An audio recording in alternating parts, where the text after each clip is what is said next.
اسلام آباد پولیس کے S P عدیل اکبر کی خودکشی کا معاملہ جس نے پورے ملک کو ہلا کر رکھ دیا۔ پولیس نے طویل انکوائری کے بعد اپنی حتمی رپورٹ جاری کر دی ہے جس میں کئی حیران کن انکشافات سامنے آئے ہیں۔ یہ کہانی صرف ایک خودکشی کی نہیں بلکہ ایک طویل ذہنی دباؤ اور محکماتی مایوسی کی داستان ہے۔ انکوائری کمیٹی کی رپورٹ تصدیق کرتی ہے کہ ایس پی عدیل اکبر نے خودکشی کی۔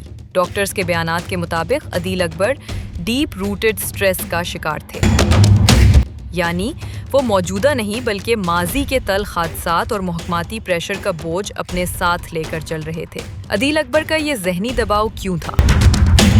رپورٹ بتاتی ہے کہ بلوچستان میں ان کے خلاف ایک انکوائری چلی تھی جس کے نتیجے میں انہیں سزا دی گئی۔ اس سزا کی وجہ سے وہ 2 بار پروموٹ نہیں ہو سکے۔ اگرچہ انہیں 1.5 ماہ قبل پروموشن کی امید پر اسلام آباد تعینات کیا گیا تھا لیکن دفتری معاملات نے انہیں شدید مایوس کیا۔ انکوائری رپورٹ ایس پی عدیل اکبر کی موت کی وجہ ذہنی دباؤ اور محکماتی مایوسی کو ٹھہراتی ہے۔